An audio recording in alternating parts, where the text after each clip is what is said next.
This is it, what? Cohiba lit, what? We got that yak up in the cup and getting bent, what? Put some smoke in the air, this your shit, what? And raise your glasses if everything classic. This is it, what? That Chiba lit, what? You got some drink up in your cup and getting bent, what? So put some smoke in the air, this your shit, what? And raise your glasses if everything classic. Stogie light in it. You were tuned in to G5 Jeff TV. Hit the subscribe button, hit the like button, hit the share button as you come on in. Now, I think we can all agree that Errol Spence Jr. versus Terence Crawford is the fight to make in the sport of boxing. That's the biggest fight that could be made in the sport of boxing. Now, I know we have Tyson Fury and, AJ. I understand all that, but there's a much better chance of that happening. Errol Spence versus Terence Crawford is the fight, the biggest fight to be made in the sport of boxing. And there's been a lot of talk about this fight, a lot of back and forth in regards to this fight. Will this fight ever happen? As of right now, I'm going to say no. I'm going to say no. Because I feel like if the fight doesn't happen in 2021, then I don't think the fight is going to happen at all. Errol Spence Jr. is at his highest peak right now. Terence Crawford is at his highest peak right now. And the time to do this fight is now. But let me tell you why I feel like the fight is not going to happen. There are a lot of people, including Errol Spence, that feels like he deserves the quote-unquote lion's share of the purse. 60-40, 70-30. Now, was Errol Spence entitled to ask for it? Absolutely. He's entitled to ask for it. Does he deserve it? You can argue 60-40. You can argue 60-40. Okay? If you want to look at it from a business perspective, pay-per-view sales and things like that. Quality of opponents, named opponents. I get it. Errol Spence can argue 60-40. Now, 70-30 is ridiculous. Like 70-30 is ridiculous because I think when Errol Spence fought Mikey Garcia, I think the base salary was like a 55-45 split. With Sean Porter, it was a 50-50 split as far as the main purse. We're not talking back end money. We're talking main purse. So for Sean Porter to get 50-50 and then Mikey Garcia to get 55-45 basically when it comes down to base money, to say Crawford only deserves 30% is just insane. Like, that's crazy. 60-40, Errol Spence can argue it. But as you can see, as I'm talking about this, that sparks a debate on who deserves what. That's the first obstacle. If there's no agreement as far as the split, there's no fight. There's no fight. Second reason why I think this fight does not happen. Terence Crawford has made several comments. Bo Mack has made several comments about them deserving 50-50. They even think they deserve 50-50 against Manny. And whether you think they deserve it or not, they have the right to ask for it. They have to negotiate it. They have the right to negotiate it. And I'm big on people negotiating their worth, whether they're athletes or not. If you have a regular job, if you're making $20 an hour and you feel like you should be making 23, it's your job to go in there and negotiate that. It's no different with the athletes. If Bud feel like he's 50-50 worthy against Spence, fine. If he feels like that he's 50-50 against Manny in terms of the purse, fine. Now, him negotiating it and getting it agreed upon is a whole different story.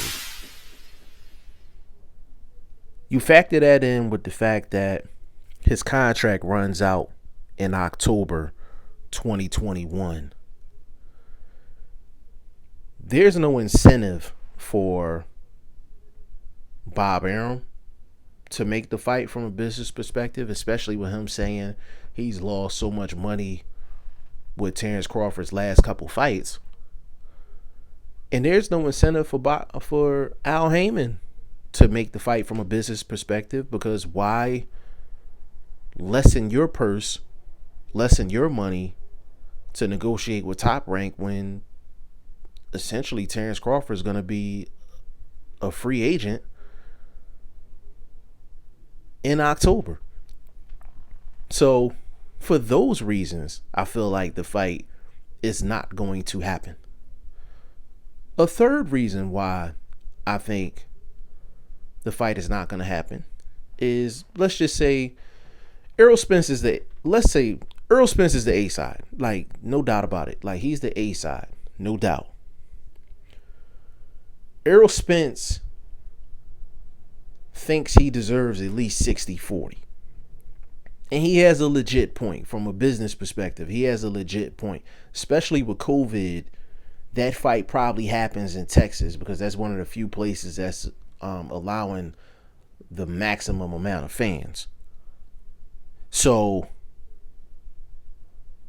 he can make the argument that he deserves 60-40, no doubt. But in order to make the fight happen, would Spence be willing to give up a little bit to make the fight happen? Would he be willing to go 55-45 to make the fight happen? Would he be willing to go 50-50 as far as base salary, and then he takes maybe 60-40 of the pay-per-view back-end money, or 65-35 as far as the pay-per-view back-end money, or the TV money?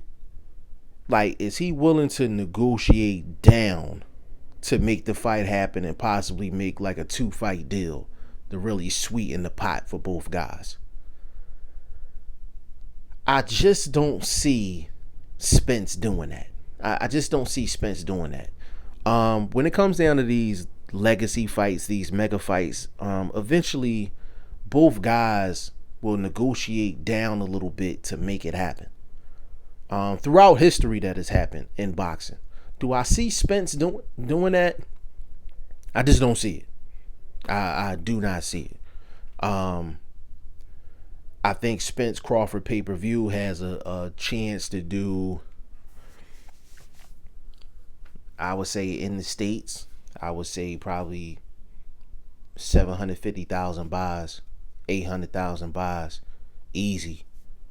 If all of the Spence fans and Crawford fans actually buy it and not illegally stream it, they could do 750, 800,000 easy. A max, they could do 1 million. A max, they could do 1 million. But we're asking a lot. We're asking a lot in terms of those pay-per-view numbers.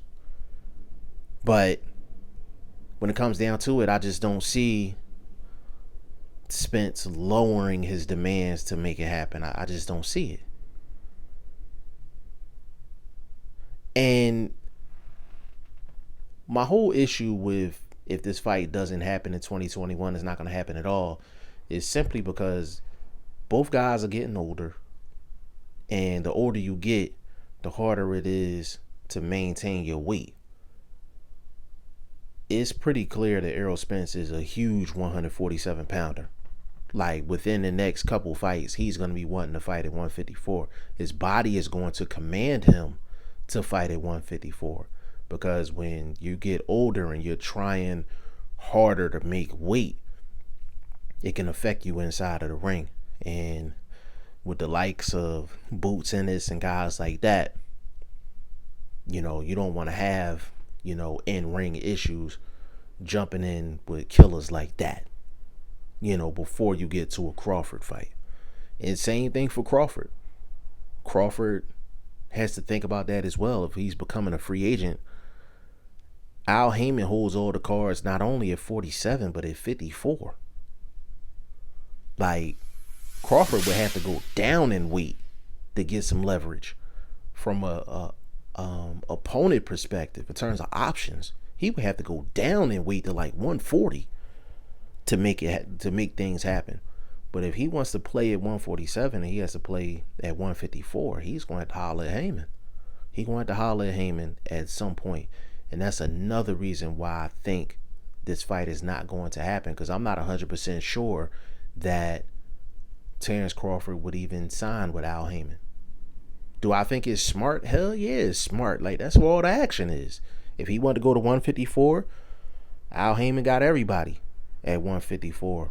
J-Rock, Jason Rosario, Jermell Charlo, Tony Harrison, Jarrett Swift hurt. Like, he got everybody at 154. If it's 147, obviously Spence, Boots, Sean Porter, Danny Garcia, Keith Thurman. So Al Heyman's got all the work. But I'm not 100% sure if Terence Crawford signs with Al Heyman. So there are a lot of reasons why I feel like Errol Spence versus Terence Crawford will not happen, period. The only thing that I can really say is that I hope that I'm wrong. Y'all let me know what y'all think in the comment section. G5Jeff TV. Hit the subscribe button. Hit the like button. Please share this video. Support your boy. Support good content at all times. I appreciate y'all. Peace.